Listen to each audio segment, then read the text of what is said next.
وأحسن منك لم تر قط عيني وأجمل منك لم تلد النساء خلقت مبرأ من كل عيب خلقت مبرأ من كل عيب كأنك قد خلقت كما تشاء. كتاب أنزلناه إليك مبارك ليدبروا آياته وليتذكر أولو الألباب. یہ کتاب برکت والی ہے جسے ہم نے آپ کی طرف نازل فرمایا ہے تاکہ دانش مند لوگ اس کی آیتوں میں غور و فکر کریں اور نصیحت حاصل کریں. اللہم صلی علی سیدنا محمد وعلی آل سیدنا محمد بعدد کل ذرۃ مئۃ الف الف مرۃ. سامعین و ناظرین کرام، السلام علیکم ورحمۃ اللہ وبرکاتہ. سامعین کرام، سورہ توبہ درس نمبر 846 آیت نمبر 116. آج کا موضوع ہم کیوں اللہ تعالیٰ کی بندگی شروع کر دیں. اس کے ساتھ آج کے سبق کا آغاز کرتے ہیں. سب سے پہلے گزشتہ سبق کا اعادہ ہوگا. اعوذ باللہ من الشیطان الرجیم. پناہ مانگتا ہوں میں اللہ کی شیطان مردود سے. بسم اللہ الرحمن الرحیم. شروع اللہ کے نام سے جو بڑا مہربان نہایت رحم والا ہے. وما كان الله ليضل قوما بعد إذ هداهم حتى يبين لهم ما يتقون إن الله بكل شيء عليم. اور خدا ایسا نہیں کہ کسی قوم کو ہدایت دینے کے بعد گمراہ کر دے جب تک ان کو وہ چیز نہ بتا دے جس سے وہ پرہیز کریں. بے شک خدا ہر چیز سے واقف ہے. ان اللہ له ملک السماوات والارض یحیی ویمیت وما لکم من دون اللہ من ولی ولا نصیر. خدا ہی ہے جس کے لیے آسمانوں اور زمین کی بادشاہت ہے. وہی زندگانی بخشتا اور وہی موت دیتا ہے، اور خدا کے سوا تمہارا کوئی دوست اور مددگار نہیں ہے. سامعین کرام، سورہ توبہ آیت نمبر 116 میں کچھ حصہ رہتا تھا اور مضمون یہ ہو رہا تھا سامعین کرام کہ ان اللہ لہ ملک السماوات والارض یحیی و یمیت وما لکم من دون اللہ من ولی ولا نصیر. یہ اللہ ہی ہے جس کی بادشاہی ہے آسمانوں میں اور زمین میں بھی. زندہ کرنا اور مارنا یہ اسی کا کام ہے، اور اللہ کے سوا تمہارا کوئی دوست یا مددگار نہیں ہے. یہی ایک نقطہ اگر ہماری سمجھ میں آ جائے سامعین کرام اور اس پہ ہم یقین کر لیں کہ اللہ مدد کرنے والا بھی ہے اور دوست، حقیقی دوست اور مددگار وہی ذات ہے. دیکھیں، شرک اسی سے پیدا ہوتا ہے، یہی نقطہ کہ ہم غیر میں کچھ طاقت دوستی کی یا مددگاری کی تلاش کرتے ہیں. مشرکین مکہ دیکھیں، انہوں نے مختلف، ایک اللہ کو تو وہ مانتے تھے لیکن اور شریک انہوں نے بنائے ہوئے تھے کہ یہ بارش کا خدا ہے، یہ رزق کا ہے، یہ فلانا، یہ کوئی بھی. تو انہوں نے مختلف معبود پالے ہوئے تھے. وَاتَّخَذُوا مِن دُونِ اللَّهِ آلِهَةً لَعَلَّهُمْ يُنصَرُونَ. انہوں نے اللہ کے سوا اور دوست بنا لیے ہیں تاکہ وہ ان کی مدد کریں. يُنصَرُونَ یہاں بھی دیکھیں، تھوڑا سا میرے ساتھ آپ رہیں تو بہتر ہے. تو مدد، دیکھیں مدد اصل میں ہوتی ہے مدد. آپ کسی سے توقع لگا لیں مدد کی یا دوستی کی کہ ضرورت کے وقت یہ کام آئے گا، تو یہ بات تو صرف اور صرف میرے مولا کی ہے. ما لکم من دون اللہ من ولی ولا نصیر۔ اور دیکھیں شرک کی ابتدا ہوتی کیسے ہے، جب آپ غیر میں کچھ طاقت محسوس کرتے ہیں یا غیر میں طاقت دیکھ لیتے ہیں تو پھر اللہ کو نظر انداز کر دیا جاتا ہے۔ دیکھیں مثال کے طور پہ میں عرض کرتا ہوں، پاکستان کی آج مثال لے لیں، ایک عمومی طور پہ بات کر لیتے ہیں رشوت کی اور کرپشن کی۔ یہ تو معنوی خصوصیات ہیں ہماری قوم کی کہ یہ راشی بھی ہے اور کرپٹ قوم بھی ہے۔ اب یہ یعنی آپ دیکھیں یہ سلسلہ کہاں سے شروع ہوتا ہے، نیچے سے لے کر اوپر تک یہی سلسلہ ہے۔ جو ریڑھی والا ہے وہ اس نے سیبوں کی ریڑھی مثال کے طور پہ لگائی بھی ہے، کچھ داغدار سیب ہیں اس نے ان کے داغ کو چھپا کے جو صحیح حصہ ہے وہ اوپر کر دیا ہے۔ آپ 1 کلو سیب لیتے ہیں تو 2 وہ سیب اپنی مرضی سے ڈال لیتا ہے داغ والے، اور باقی جو ہے کچھ آپ کی مرضی سے ہو جاتے ہیں، آپ کہتے ہیں یہ بھی ڈال لو یہ بھی ڈال لو، 2 وہ اپنی مرضی سے ڈال لیتا ہے۔ تو یہاں سے جو ہے بے ایمانی کا سلسلہ شروع ہوتا ہے اور آخر تک چلتا ہے۔ آپ دیکھ لیں ہمارے وزراء اعظم جو ہیں یا جو بھی ہیں، جس کے ہاتھ میں پاور ہے تو وہ کرپٹ ہے اور بے ایمان ہے، اور خزانے کو اپنی ملکیت سمجھ کے، اختیارات کا مالک اپنے آپ کو سمجھ کے یہ سب لوگ اختیارات استعمال کرتے ہیں۔ میں صرف آپ کو یہ کہہ رہا ہوں کہ یہ کرپشن ہو گئی یا رشوت ستانی ہو گئی، یہ کیا ہے؟ یہ مال ہے، مال کے ہم حریص ہیں اور مال سے ہمیں محبت بھی ہے۔ اور مال یہ کیوں ہم کرپٹ ہیں یا حرام کیوں کھاتے ہیں؟ اس لیے کہ ہم کہتے ہیں کہ یار یہ اللہ تعالی، یعنی معاذ اللہ ہمارا یہ خیال ہے کہ اللہ تو مدد کرنے والا نہیں ہے ضرورت کے وقت، ہم کچھ پیسے کما لیتے ہیں، یہ ضرورت کے وقت ہمارے کام آئیں گے، اور اللہ کے متعلق ہم معاذ اللہ ہمارا کوئی عقیدہ نہیں ہے کہ اللہ تعالی ہمارے کام آئے گا۔ تو پھر یہاں سے آپ کا جب اللہ پہ اعتماد ختم ہوتا ہے تو پھر وہاں سے بے ایمانی کا راستہ کھل جاتا ہے۔ عام طور پہ دیکھیں میں ایک عام بات کر رہا ہوں، مددگار یہاں کیا چیز ہے؟ مددگار اور دوست۔ ما لکم من دون اللہ من ولی ولا نصیر، کوئی اللہ کے سوا نہ تمہارا دوست ہے نہ مددگار۔ اور شرک کی ابتدا جو ہے شروعات یہیں سے ہوتی ہے۔ آپ دیکھ لیں ہم نے دنیا کو مقصود بنا لیا ہے، دنیا ہی ہمارا محبوب ہے، مطلوب ہے اور مقصود ہے۔ یہ کیوں کہ ہم یعنی یہ سمجھتے ہیں، ہمارا یہ گمان ہے کہ دنیا ہمارے کام آئے گی، دنیا والے ہمارے کام آئیں گے۔ آپ دیکھ لیں جو بھی صاحبان اقتدار ہیں یا جو بھی کرسی پہ بیٹھے ہوئے ہیں، عام طور پہ ہم اس با اقتدار جو بظاہر با اقتدار ہیں تو ان سے اپنا تعلق یا جوڑنا، کافی لوگ جو ہیں وہ ان سے تعلق جوڑنے میں عافیت سمجھتے ہیں کہ یہ ہمارے کام آئے گا، کچھ مسئلے ہمارے حل ہو جائیں گے۔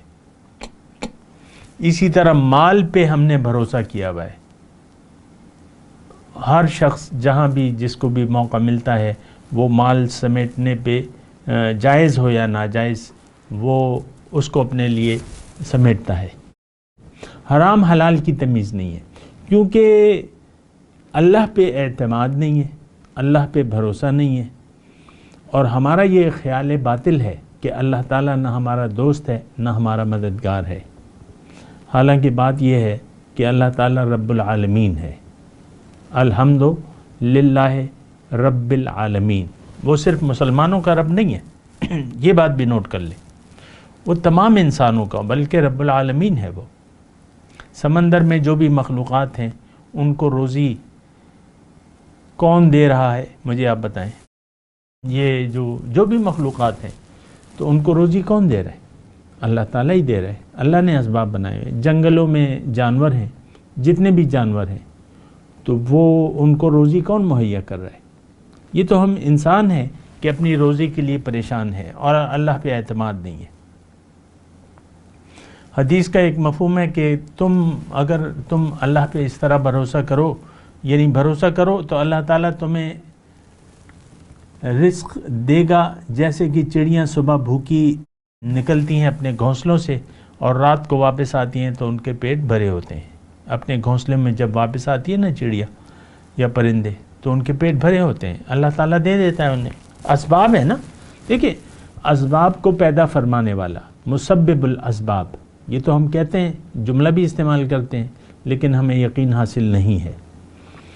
تو دیکھیں یقین تو ہمارے جہاں تک اللہ کا تعلق ہے یا اس کی صفات کا تعلق ہے، ہمارا اس پر کوئی یقین اور اعتماد نہیں ہے. یہ میں بہت افسوس سے کہہ رہا ہوں. کسی صفت پر ہمارا وہ یقین نہیں ہے جو کہ ہونا چاہیے، اور خاص طر ان صفات پر جو ہمارے لیے ماننا اور یقین کرنا ضروری ہیں. مثال کے طور پہ رزاق ہے، رزق دینے والا ہے، تو ہمارا تو یقین نہیں ہے. آپ دیکھ لیں ہم اپنی اولاد کو اللہ سے غافل، ہم خود بھی اللہ سے غافل ہیں، اپنی اولاد کو بھی اللہ سے غافل رکھتے ہیں اور ان کو ظاہر کی طرف لگا لیتے ہیں. دنیا، تعلیم حاصل کرو، پڑھو، خود والدین مہنگے سے مہنگے اچھے سے اچھے اسکول میں آپ اپنے بچوں کو تعلیم دلواتے ہیں اور پھر ان کو دنیا کے لیے تیار کرتے ہیں، آخرت کو بھلا کے. آپ نے خود بھی آخرت کو نظر انداز کر دیا ہے، لیکن اپنی اولاد کو بھی آپ اسی طریقے سے، یعنی آپ ان کی پرورش کر رہے ہیں. اللہ پہ اس وقت کوئی ہمارا بھروسہ اور اعتماد نہیں ہے. تو دیکھیں یہ بڑی رکاوٹیں ہیں. آپ اب اس کا مداوع کیا ہے، اس کا تدارک کیا ہے، اس میں تھوڑی سی بات کر لیتا ہوں. دیکھیں اصل تو چیز ہے ایک دھوکہ ہے، اور دوسری جو بڑی بات ہے کہ ہم سوچتے نہیں ہیں اپنی زندگی کے بارے میں کہ ہماری حقیقت کیا ہے، میں کون ہوں، مجھے کس نے زندہ کیا ہے، مجھے کون مارے گا. یہ دیکھیں سوچنے کی باتیں ہیں. آپ اپنی مرضی کے بغیر اس دنیا میں آئے ہیں، آپ کو اللہ نے بنایا ہے، اور اللہ ہی آپ کی موت، اللہ تعالیٰ ہی آپ کو موت دے گا. اب آپ کو سوچنا یہ چاہیے بجا طور پہ کہ یہ زندگی اللہ تعالیٰ نے آپ کو کیوں دی ہے. آپ کو اپنی منزل کے بارے میں سوچنا چاہیے کہ میری منزل ہے کیا،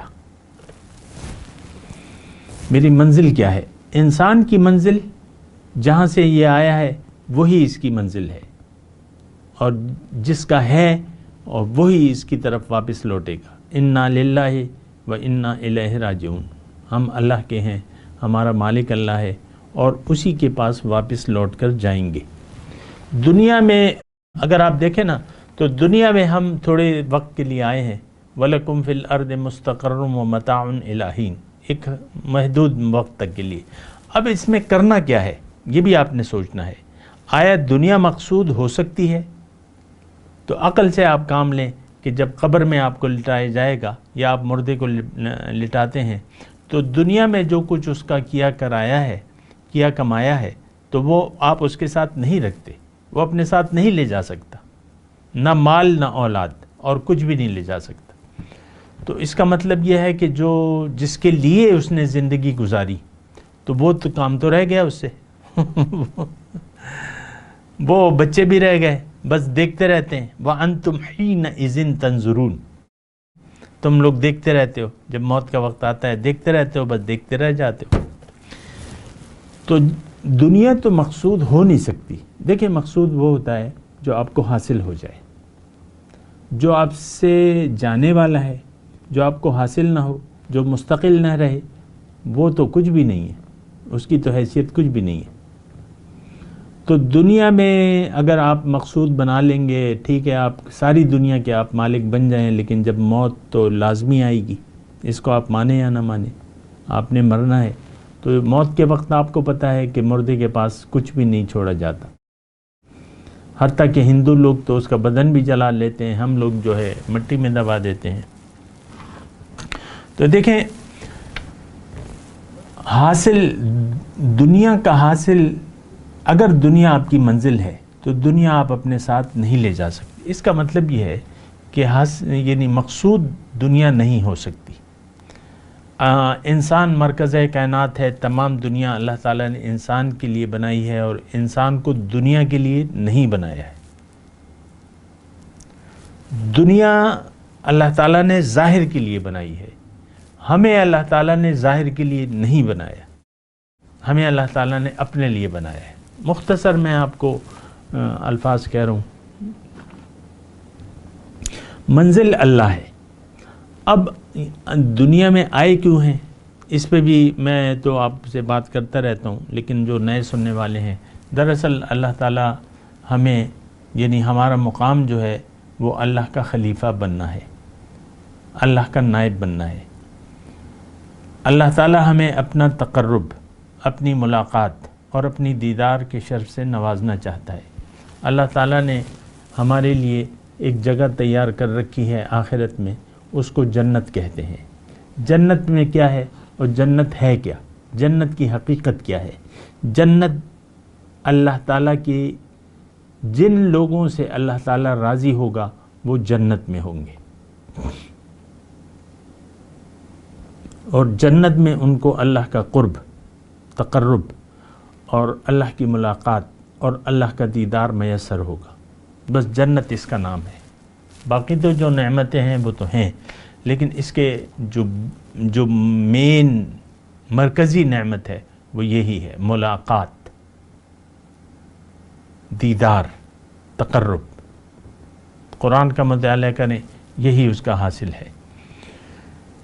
ان المتقین فی جنات و نہر فی مقعد صدق عند ملیک مقتدر۔ متقی جو ہیں وہ باغات میں ہوں گے، جنت ہوگی، باغات ہوں گے، نہریں ہوں گی، سچی بیٹھنے کی جگہ ہوگی، اور ہوں گے کہاں؟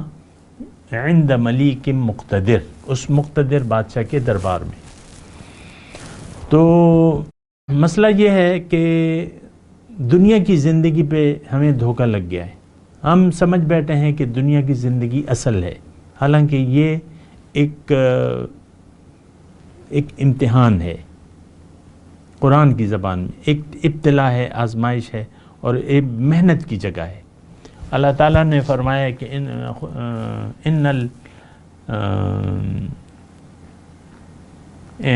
وہ کبد کے لفظ ہیں،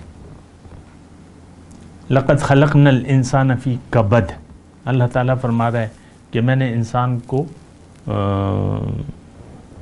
یعنی محنت کے لیے پیدا کیا، مشقت کے لیے۔ تو مشقت کس لیے، محنت کس لیے؟ تو وہ الفاظ میں آپ کو کہہ بھی دیتا ہوں، جو میں کہنا چاہتا ہوں وہ یہ ہے کہ دنیا جو ہے اللہ تعالیٰ سے ملاقات کی تیاری کی جگہ کا نام ہے۔ اگر یہاں آپ اللہ کو منزل بنا کے اللہ کی ملاقات کے لیے تیاری کریں گے، اللہ کے راستے میں جد و جہد کریں گے، اور اللہ تعالیٰ نے یہ حکم بھی دیا ہے وَجَاهِدُوا فِي سَبِيلِ اللَّهِ، اللہ کی راہ میں محنت کرو، جد و جہد کرو، اور اپنے نفس کو روک لو خواہشات سے، تو جنت تمہارا ٹھکانہ ہے۔ تو اب یہ ہے نا کہ یعنی اس اپنی آیت کی طرف آتے ہیں کہ دوست اور کارساز اور دوست و مددگار کون؟ اللہ ہے۔ آپ دیکھیں کسی کے پاس کوئی طاقت ہے نہیں اللہ کے مقابلے میں، یہ بات نوٹ کر لیں نا، اللہ کے مقابلے میں ساری مخلوقات ہے، ساری مخلوقات ہے، اور وہ اپنے وجود میں بھی محتاج ہیں اللہ تعالیٰ کی۔ سونا خود نہیں بنا ہے، اس کو اللہ نے بنایا ہے۔ ہیرے، جواہرات، سونا، آپ جو اولاد آپ کی محبوب ہے، جو بھی ہیں، جس کو بھی آپ محبوب رکھتے ہیں، وہ خود مخلوق ہیں، وہ آپ کے فائدے پر قادر نہیں ہے۔ یہ جو نظام اللہ تعالیٰ نے بنایا ہے، سونا، چاندی، پیسہ، دولت، یہ تو اللہ تعالیٰ نے بنایا ہے اور آپ کے لیے ایک تقدیر مقرر کر دی ہے، اس سے زیادہ آپ نہیں حاصل کر سکتے، تقدیر سے زیادہ۔ تو جو چیز آپ کی تقدیر میں ہے وہ تو آپ کو ملے گی، اب مزید اگر آپ حرص کریں تو وہ تو آپ کو نہیں مل سکتا۔ نصیبک یصیبک ولو کان تحت الجبلین وما لا یصیبک وما لا نصیبک لا یصیبک ولو کان تحت الشفتین۔ ایک شاعر نے مضمون باندھا ہے، اچھا ہے، کہ جو تمہارا نصیب ہے وہ تمہیں ملے گا، اگرچہ دو پہاڑوں کے نیچے ہی کیوں نہ ہو، اور جو تمہارا نصیب نہیں ہے وہ تمہیں نہیں مل سکتا اگرچہ دو ہونٹوں کے درمیان ہی کیوں نہ ہو۔ تو دیکھیں بے وقوف بننے کی ضرورت نہیں ہے، یہ تو دنیا ہے جو کہتی ہے میرے پیچھے آؤ، اور شیطان ہے جو ہمیں الشیطان یعدکم الفقر ویأمرکم بالفحشاء، شیطان ہمیں فقر سے ڈراتا ہے اور تمہیں بے حیائی کا حکم دیتا ہے، اور اللہ تعالیٰ واللہ یعدکم مغفرۃ منہ وفضل، اور اللہ تعالیٰ تمہیں اپنے فضل اور بخشش کا وعدہ کرتا ہے۔ تو شیطان کی بات نہیں ماننی، شیطان کچھ بھی آپ کو نہیں دے سکتا، شیطان تو مردود ہے، شیطان کے پاس تو کوئی طاقت نہیں ہے، اس کا تو کام صرف آپ کو اللہ کے راستے سے ہٹانا ہے۔ اور افسوس سے یہ کہنا پڑتا ہے کہ ہم نے شیطان کی بات کو مان لیا ہے، اور اللہ کو منزل بنانے سے ہم عملی طور پہ انکاری ہیں۔ شیطان کے کہنے پہ شیطان نے ہمیں دنیا مزین کر دی ہے، نفس اور شیطان، نفس ظاہر ہے کہ وہ ہمیں کہتا ہے کہ تم ظاہر کو دیکھو، لوگوں کو دیکھو، لوگ کیا کر رہے ہیں، بس جو لوگ کر رہے ہیں وہی تم کرو۔ یہ ایک بہت بڑا طبقہ ہے، لوگ کیا کہیں گے۔ بے وقوفی کی بھی تو حد ہوتی ہے نا، لوگ کیا کہیں گے، بھئی لوگ کیا کہیں گے ان کو کہنے دو، اللہ کی مرضی کیا ہے اس کو سوچو، لوگوں کو کہنے دو، وہ تم سے تمہارا رزق نہیں چھین سکتے، لوگ وہ تمہیں کچھ بھی نہیں دے سکتے، دینے والی ذات اور چھیننے والی ذات وہ ایک ہے، اللہ۔ وَإِن يَمْسَسْكَ اللَّهُ بِضُرٍّ فَلَا كَاشِفَ لَهُ إِلَّا هُوَ وَإِن يُرِدْكَ بِخَيْرٍ فَهُوَ عَلَى كُلِّ شَيْءٍ قَدِيرٌ، یا دوسری جگہ ہے فَلَا رَادَّ لِفَضْلِهِ۔ اللہ تعالیٰ آپ کو ایک یعنی بری حالت، وَإِن يَمْسَسْكَ اللَّهُ وَإِن يَمْسَسْكَ اللَّهُ بِشَرٍ ہے یا کوئی لفظ ہے کہ مفہوم اس کا یہ ہے کہ اللہ تعالیٰ اگر کوئی تمہیں تکلیف پہنچانا چاہے تو وہ تکلیف اس کے علاوہ کوئی بھی نہیں ہٹا سکتا۔ وَإِن يَمْسَسْكَ اللَّهُ بِضُرٍّ فَلَا كَاشِفَ لَهُ إِلَّا هُوَ وَإِن يُرِدْكَ بِخَيْرٍ فَهُوَ عَلَى كُلِّ شَيْءٍ قَدِيرٌ، اور اگر وہ خیر پہنچانا چاہے تو ہر چیز پر قادر ہے۔ تو دیکھیں تمام بے وقوف بننے کی ضرورت نہیں ہے، تمام قدرت طاقت اللہ کے ہاتھ میں ہے۔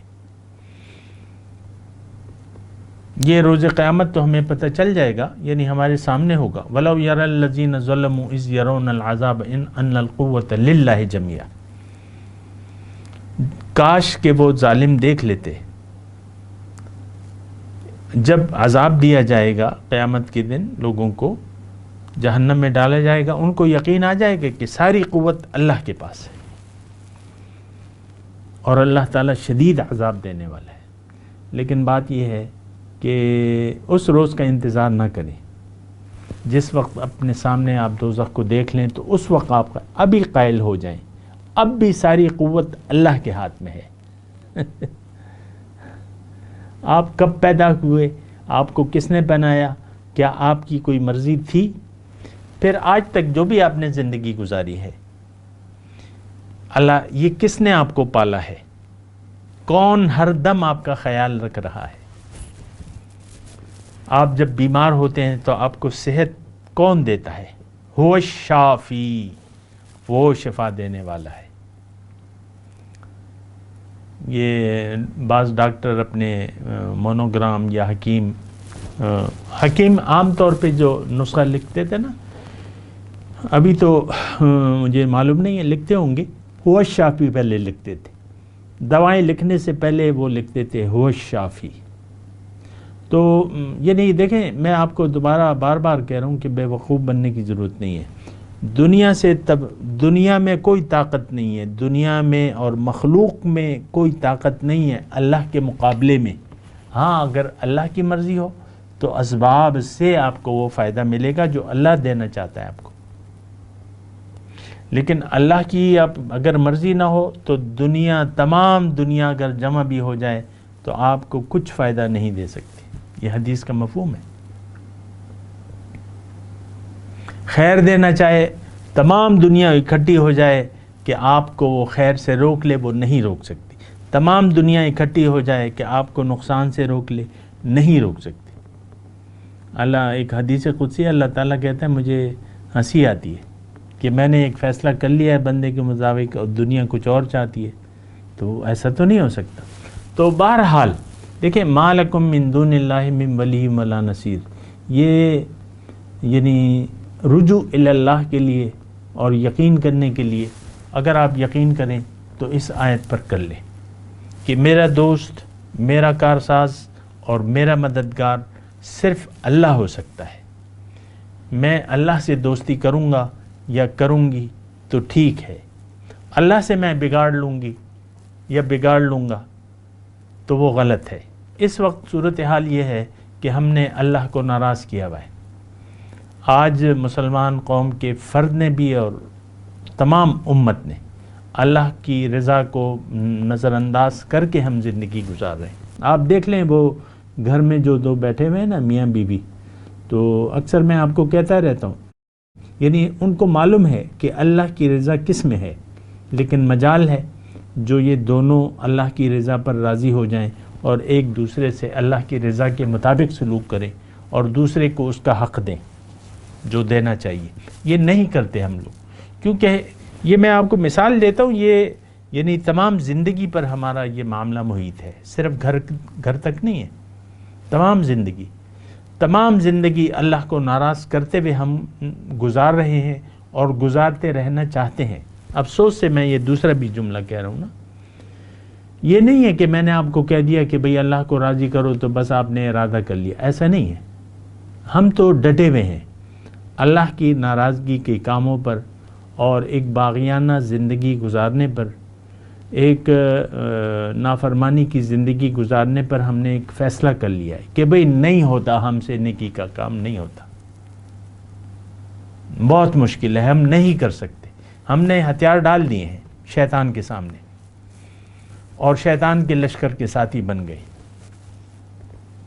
یہ بہت بری بات ہے، ایسا نہیں ہے، اور حقیقت یہ ہے کہ ما لکم من دون اللہ من ولی ولا نصیر، اور ان اللہ لہ ملک السماوات والارض یحیی و یمیت وما لکم من دون اللہ من ولی ولا نصیر۔ میں تلاوت کرتا ہوں، میرے ساتھ دہرائیے۔ اعوذ باللہ من الشیطان الرجیم، بسم اللہ الرحمن الرحیم۔ ان اللہ لہ ملک السماوات والارض یحیی و یمیت وما لکم من دون اللہ من ولی ولا نصیر۔ ترجمہ سنا دیں۔ ان اللہ لہ ملک السماوات والارض، بے شک آسمانوں اور زمین کی بادشاہی اللہ کی ہے۔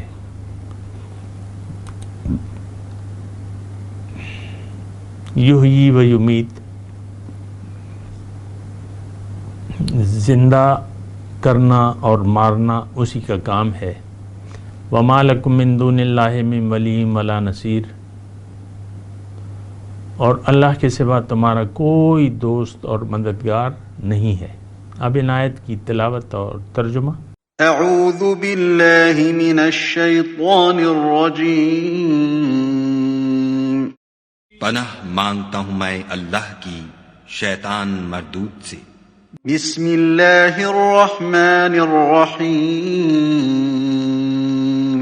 شروع اللہ کے نام سے جو بڑا مہربان نہایت رحم والا ہے۔ ان اللہ لہ ملک السماوات والارض یحیی ویمیت وما لکم من دون اللہ من ولی ولا نصیر۔ خدا ہی ہے جس کے لیے آسمانوں اور زمین کی بادشاہت ہے، وہی زندگانی بخشتا اور وہی موت دیتا ہے، اور خدا کے سوا تمہارا کوئی دوست اور مددگار نہیں ہے۔ اس کے ساتھ ہی سامعین کرام آج کے درس کا وقت اختتام کو پہنچا۔ انشاءاللہ اگلے درس میں ملاقات ہوگی۔ وآخر دعوانا ان الحمد للہ رب العالمین، والسلام علیکم ورحمۃ اللہ وبرکاتہ۔ مولاي صل وسلم دائما ابدا على حبيبك خير الخلق كلهم۔